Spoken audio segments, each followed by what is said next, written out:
बिस्मिल्लाहिर्रहमानिर्रहीम। Welcome to ZIK law academy. जैसे कि आप जानते हैं कि हमने लेक्चर सीरीज स्टार्ट किए हुए थे मुस्लिम लॉ का। आज का हमारा क्वेश्चन नंबर 6 है, जिसमें हम डिस्कस करेंगे वॉइडेबल एंड वैलिड मैरिजेस को। इस्लाम में वॉइड मैरिज कौन सी होती है, वॉइडेबल मैरिज कौन सी होती है और वैलिड मैरिज कौन सी होती है। तो चले आज का लेक्चर स्टार्ट करते हैं। इंट्रोडक्शन से स्टार्ट करते हैं, ठीक है। तो मैरिज को जानेंगे कि इस्लाम में मैरिज क्या होती है, ठीक है। इस्लाम में मैरिज एक ऐसा कॉन्ट्रैक्ट है, ठीक है, जो लीगलाइज करता है मैट्रिमोनियल जो फिजिकल रिलेशनशिप होती है between the husband and wife, उसको लीगलाइज करता है, ठीक है। और जो उनसे उस फिजिकल रिलेशनशिप की वजह से उनकी इंटरकोर्स की वजह से जो उनके बच्चे पैदा होते हैं, ऑफस्प्रिंग पैदा होती है, ठीक है, उनको लीगलाइज करता है, ठीक है। और ये सपोर्ट करते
नेक्स्ट हमारे पास आ जाता है ऑब्जेक्टिव्स ऑफ मैरिज, ठीक है। मैरिज के क्या क्या ऑब्जेक्टिव्स हैं। सबसे पहले तो यह है कि मैरिज का जो बेसिकली ऑब्जेक्टिव होता है वो लीगलाइजेशन ऑफ सेक्सुअल इंटरकोर्स होता है, ठीक है। जो स्पाउसेस के दरमियान, जो हस्बैंड एंड वाइफ के दरमियान जो फिजिकल रिलेशनशिप होती है उसको लीगलाइज कर दिया जाता है एक वैलिड मैरिज के थ्रू, ठीक है। प्रोक्रिएशन ऑफ चिल्ड्रन, वो अपने बच्चों के बच्चे पैदा कर सकते हैं, ठीक है। ह्यूमन रेस को प्रिजर्व कर सकते हैं और सोशल लाइफ को रेगुलेट कर सकते हैं, ठीक है। ये बेसिकली ऑब्जेक्टिव्स हैं एक वैलिड मैरिज के। कैपेसिटी ऑफ मैरिज क्या होती है कि every Muslim of a sound mind, ठीक है, एक मुसलमान है, साउंड माइंड है और उसने प्यूबर्टी एज भी हासिल कर ली है तो वो मैरिज कर सकता है, ठीक है। वो मैरिज कर सकता है, उसको में उसकी ये कैपेसिटी में आ जाता है। फिर उसके बाद दूसरा लोनेटिक या माइनर है, उसने अभी तक पॉवर्टी एज या पॉवर्टी एज हासिल नहीं की, तो वो भी शादी कर सकते हैं विद देयर रिस्पेक्टिव गार्डियंस, अपने गार्डियंस के थ्रू वो उनकी शादी की जा सकती है, ठीक है। अ मैरिज ऑफ अ मुस्लिम, ठीक है, अगर एक साउंड फ्री कंसेंट एक एसेंशियल है वैलिड मैरिज का, एक कॉन्ट्रैक्ट का, ठीक है। तो एक अगर फ्री कंसेंट नहीं है, एक बंदा है वो साउंड माइंड भी है और उसने प्रोबर्टी एज भी हासिल कर ली है, मगर उसके कंसेंट के बगैर उसकी शादी कर दी गई है, तो वो जो शादी होगी वो वाइड करार दी जाएगी, ठीक है, वो वैलिड मैरिज नहीं होगी। तो ये कैपेसिटी ऑफ मैरिज होनी होती है, ठीक है। इसके बाद हम नेक्स्ट पे चलते हैं।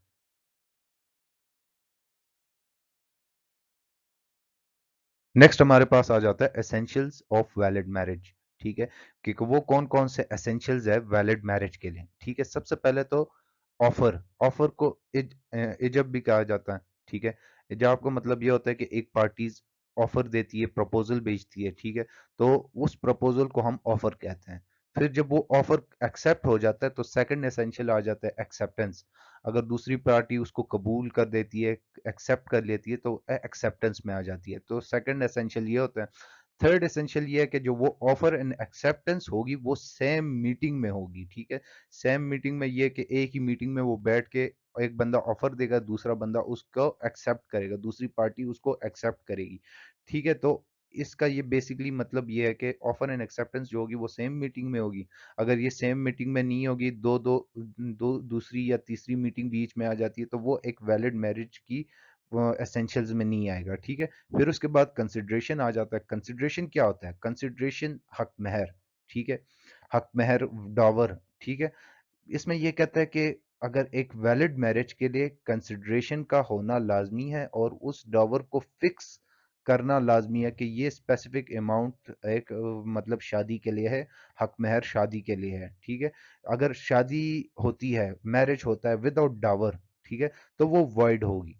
नेक्स्ट हमारे पास आ जाता है एसेंशियल मेजॉरिटी, ठीक है। मेजॉरिटी का क्या मतलब है कि एक बंदा अपने जो मेजॉरिटी एज तक पहुंच गया, 18 ईयर वो उसने पार कर दिया पाकिस्तानी कानून के मुताबिक, तो वो एक एसेंशियल है वैलिड मैरिज के लिए, ठीक है। मगर ये जो मेजॉरिटी एक्ट है, मेजॉरिटी एक्ट कौन सा होता है? मेजॉरिटी एक्ट वो होता है जिसमें लिमिटेशन दी है पाकिस्तानी कानून की।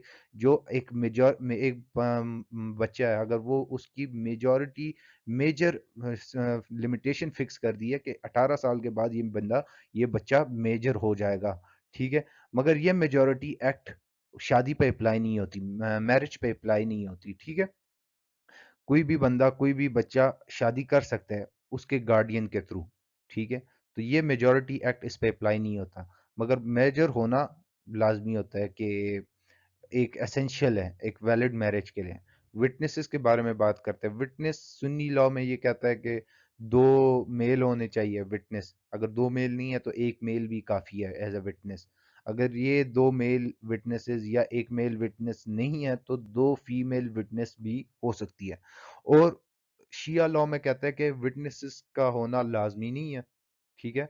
और क्वालिफिकेशन ऑफ विटनेस क्या होती है कि एक विटनेस की क्या क्वालिफिकेशन होनी चाहिए? एक विटनेस की क्वालिफिकेशन ये होनी चाहिए कि वो एडल्ट होना चाहिए और सेन पर्सन होना चाहिए। इसके अलावा और भी एसेंशियल्स हैं, ठीक है। जो वैलिड कॉन्ट्रैक्ट के कोई एसेंशियल्स हैं ना, सारे एसेंशियल्स इसके एक मैरिज के एसेंशियल्स में आ जाते हैं कि फ्री कॉन्सेंट होना चाहिए। फ्री कॉन्सेंट क्या होता है? फ्री कंसेंट के उसमें जबर नहीं होना चाहिए, जोर जबरदस्ती होनी नहीं होनी चाहिए पार्टीज पे, ठीक है। अगर कोई जबर और जोर जबरदस्ती है तो वो वैलिड मैरिज नहीं होगी। इसके अलावा और भी एसेंशियल्स हैं। हम आगे चलते हैं। अभी हम क्लासिफिकेशन ऑफ मैरिज पे आ जाते हैं जो मेन आंसर है, ठीक है, इस क्वेश्चन का। ठीक है, वैलिड मैरिज क्या होती है? वैलिड मैरिज को सही मैरिज भी कहा जाता है, ठीक है, सही निकाह भी कहा जाता है। इसका ये मतलब है कि जब पूरे रिक्वायरमेंट्स फुलफिल हो जाते हैं एक मैरिज की इस्लाम में, ठीक है। तो और उसमें कोई ऐसी प्रोहिबिशन नहीं हो जो पार्टीज को इफेक्ट करे, तो उसको हम वैलिड मैरिज कहते हैं। इसको सही मैरिज भी कहा जाता है, ठीक है, इस्लाम में। इफेक्ट्स ऑफ वैलिड मैरिज क्या होते हैं? सबसे पहला इफेक्ट जो होता है कि एक वैलिड मैरिज का कि लॉफुल कोहैबिटेशन उनके दरमियान लीगलाइज हो जाती है, लॉफुल हो जाती है, ठीक है। इसके अलावा दूसरी इफेक्ट ये होती है कि लीगलाइज ऑफ ऑफस्प्रिंग्स, जो वो बच्चे पैदा करते हैं, ठीक है, जो जिनके दरमियान शादी होती है, दो स्पाउसेस के दरमियान मैरिज हुआ होता है, तो वो जब जब उनके ऑफस्प्रिंग पैदा होते हैं तो वो लीगलाइज होते हैं, ठीक है, इलिजिटिमेट नहीं होते। दूसरा, उनका जो म्यूचुअल राइट ऑफ इनहेरिटेंस वो पैदा हो जाता है हस्बैंड एंड वाइफ के दरमियान, ठीक है। अगर एक हस्बैंड मर जाता है, ठीक है, तो उसकी वाइफ का इन उसके जायदाद में इनहेरिटेंस का हिस्सा बन जाता है। अगर एक वाइफ बन जाती है, अगर उसकी कोई जायदाद है तो उसमें उसके वाइफ का उसके हस्बैंड का हिस्सा बन जाता है, ठीक है। उसके अलावा प्रोहिबिशन रिलेशनशिप आ जाती है। अगर ये है कि इस्लाम ने जो जो रिश्ते से शादी करना मना किया हुआ है, अगर हम औरत को देखें, वाइफ को देखें, अगर एक हस्बैंड अपनी बीवी की मदर से शादी नहीं कर सकता, उसकी बहन से शादी नहीं कर सकता जब तक उसकी वाइफ जिंदा है, ठीक है। इसके अलावा और भी रिश्ते हैं, ठीक है। इसके अलावा सेम ये वाइफ के लिए भी है, ठीक है। फिर उसके बाद डावर का राइट इस्टेब्लिश्ड हो जाता है वाइफ के लिए, मेंटेनेंस का राइट एस्टेब्लिश हो जाता है। और इद्दत का पीरियड जो होता है वो अगर हस्बैंड मर जाता है तो ये लाजिम हो जाता है वाइफ पे कि वो अगर विडो है या डाइवोर्स हो जाती है, ठीक है, वाइफ की, तो वो उस पे ये लाजिम हो जाता है कि वो इद्दत का पीरियड गुजारे। ठीक है, इसके अलावा नेक्स्ट पे चलते हैं। नेक्स्ट क्लासिफिकेशन हमारे पास आ जाती है मैरिज की, इर्रेगुलर मैरिज। इर्रेगुलर मैरिज को फासिद मैरिज भी कहा जाता है। ठीक है, इर्रेगुलर का मतलब क्या होता है कि लैक ऑफ फॉर्मेलिटीज जिस चीज में हो, ठीक है, वो ये इर्रेगुलर मैरिज जो फासिद मैरिज है वो वैलिड मैरिज हो सकती है जब वो इर्रेगुलरिटीज या वो फॉर्मेलिटीज फुलफिल हो जाए, ठीक है, या वो इम्पेडिमेंट्स का मतलब होता है रुकावटें, वो जब रेक्टिफाइड हो जाती हैं तो वो मैरिज बिकम वैलिड हो जाती है। ठीक है, तो वो तो इसको हम इरेगुलर मैरिज कहते हैं। इरेगुलर मैरिज अनलॉफुल नहीं होती, ठीक है, वो फॉर द टाइम पीरियड ये होता है कि वो जब इरेगुलरिटीज जो होती है वो फुलफिल हो जाती है, खत्म हो जाती है, तो वो मैरिज वैलिड मैरिज में तब्दील हो जाती है। अभी हम पॉइंट्स देखेंगे कि एक जो वो पॉइंट्स जो एक शादी को इरेगुलर कर देती हैं। सबसे पहले तो a marriage contracted without the required number of witnesses. ठीक है, अगर रिक्वायर्ड नंबर ऑफ विटनेसेस नहीं होते किसी शादी में तो वो इरेगुलर मैरिज में आ जाती है। ये बाद में रेक्टिफाइड हो सकती है अगर विटनेसेस दोबारा आ जाते हैं, ठीक है, और उसकी तादाद पूरी हो जाती है तो वो रेक्टिफाइड हो सकती है और वो फिर वैलिड मैरिज में तब्दील हो जाएगा। ठीक है, a marriage with a woman during her इद्दत पीरियड। ठीक है, तो ये खैर ये वॉइड मैरिज में आता है और इसमें ये होता है जब वो अपना इद्दत पीरियड गुजार देती है उसके बाद अगर निकाह हो जाता है तो वो फिर रेगुलर हो जाती है। ठीक है, उसके अगर इसमें इद्दत के पीरियड के दरमियान ये होता है कि अगर शादी हो जाती है तो वो वर्ड मैरिज में होता है, वो वैलिड मैरिज नहीं होती। अ marriage with the woman with the consent of her guardian. ठीक है, अगर इसका मतलब ये है कि अगर एक छोटी बच्ची है under the age of majority, कोई बंदा उससे शादी कर देता है without the consent of their guardians, तो वो एक इरेगुलर मैरिज होती है, वो बाद में रेगुलर हो सकती है। ठीक है, a marriage prohibited on account of difference of religion. अगर डिफरेंस ऑफ रिलीजन है वो इरेगुलर मैरिज है जब तब तक अगर उस दूसरी पार्टी का रिलीजन चेंज करके अपने इस्लाम में ले आए तो वो फिर रेगुलर मैरिज हो जाती है, वैलिड मैरिज हो जाती है। ठीक है, a marriage with the woman who is pregnant when the pregnancy was not caused by adultery। ठीक है, इसमें यह कि अगर एक औरत से शादी की जा सकती है अगर वो प्रेग्नेंट है। ठीक है, वो इरेगुलर मैरिज होती है जब उसकी प्रेगनेंसी खत्म हो जाती है, वो वैलिड हो जाती है, मगर उसमें ये शर्त है कि वो प्रेगनेंसी जो है वो कॉज ना हुई हो एडल्ट्री पे। ठीक है, और अ marriage with a fifth wife. अगर एक बंदे ने चार शादी किया, पांचवी शादी भी कर लिया, जो उसकी पांचवी शादी होगी वो इरेगुलर होगी। ठीक है, क्योंकि वो उसकी इस्लाम में इजाजत सिर्फ चार शादियों की है, अगर उससे ज्यादा होती है तो वो इरेगुलर में आ जाता है। अगर जब उसकी वाइफ कोई चारों वाइफों में से कोई भी वाइफ मर जाती है तो वो वैलिड हो जाती है। ठीक है, नेक्स्ट पे चलते हैं। नेक्स्ट क्लासिफिकेशन हमारे पास आ जाती है वाइड मैरिज। ठीक है, वाइड मैरिज को हम बातिल निकाह भी कहते हैं। ठीक है, बातिल निकाह कौन सी होती है? वो मैरिज जो वॉइड एबनिशिया होती है, जो स्टार्ट से ही वॉइड हो, ठीक है, अनलॉफुल हो, तो वो उसको हम वॉइड निकाह कहते हैं। जैसे इसके इफेक्ट्स ये होते हैं कि वो राइट्स और ऑब्लिगेशन क्रिएट नहीं करता। जो उससे बच्चे जो जिन्होंने वॉइड मैरिज की हो उनसे जब बच्चे पैदा होते हैं तो वो इलिजिटिमेट होते हैं। ठीक है, अब जैसे जैसे कि a marriage forbidden by the rules of blood relationship. ठीक है, ब्लड रिलेशनशिप भाई बहन के दरमियान निकाह नहीं हो सकता। ठीक है, affinity or fourth stages is void. Similarly, a marriage with a wife of another divorced wife, ठीक है, या इस तरह के एक बंदे से शादी करता है, ठीक है, अपने क्या नाम है एक दूसरे बंदे के निकाह में जब एक औरत होती है उसी से हस्बैंड निकाह में होता है कि फिर भी किसी दूसरे बंदे की वाइफ से शादी कर देता है, ये भी वाइड मैरिज में आ जाता है। ठीक है, इसके बाद हम नेक्स्ट पे चलते हैं। नेक्स्ट हमारे पास आ जाता है मुता और निकाय मुता। ठीक है, इसका लिटरल मीनिंग यह है प्लेयर और प्लेयर मैरिज। ठीक है, मुता मैरिज इसको इसकी सिंपली मतलब यह है कि a temporary agreement for a limited time. ठीक है, ये एक टेम्पररी एग्रीमेंट होता है between the party spouses for a limited time. ठीक है, लिमिटेड टाइम के लिए जब वो एक शादी करते हैं तो उसको मुता मैरिज कहते हैं। इसमें कोई प्रिस्क्राइब टाइम मैक्सिमम या मिनिमम टाइम नहीं होता, टाइम लिमिट नहीं होती।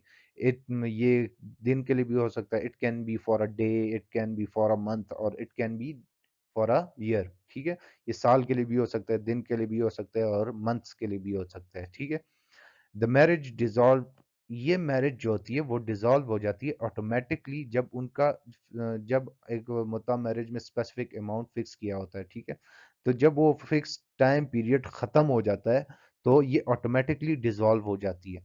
और अगर इसमें ये होता है कि अगर सच टाइम लिमिट एक्सप्रेस नहीं हो या रिटर्न नहीं हो तो यह मैरिज परमानेंट प्रिज्यूम की जाएगी। ठीक है, और दिस टाइप ऑफ मैरिज जो होती है वो अगर सुन्नी स्कूल ऑफ थॉट की नज़र से देखे तो वो कहता है कि ये प्रोस्टिट्यूशन, ठीक है, प्रोस्टिट्यूशन की नज़र से देखा जाता है कि और ये उनको मतलब सुन्नी लॉ इनको इसको अप्रूव नहीं करते हैं। ठीक है, मगर शिया लॉ मुटा मैरिज को वैलिड कंसिडर करते हैं। ठीक है, इसके साथ ही मेरा लेक्चर खत्म होता है। मेरे चैनल को सब्सक्राइब करें, बेल आइकन को प्रेस करें ताकि आने वाली अपडेट्स आपको मिलती रहे। और इसके अलावा अगर इसके नोट्स चाहिए तो डिस्क्रिप्शन में मैंने ये सारा क्वेश्चन लिखा होता है, आप सिर्फ सिंपली कॉपी पेस्ट करके अपने पास रख सकते हैं। और अगर मेरा चैनल पसंद आया तो मेरे चैनल को सब्सक्राइब करें, बेल आइकन को प्रेस करें ताकि आने वाली अपडेट्स आपको मिलती रहे। शब ब खैर एंड अल्लाह हाफिज़।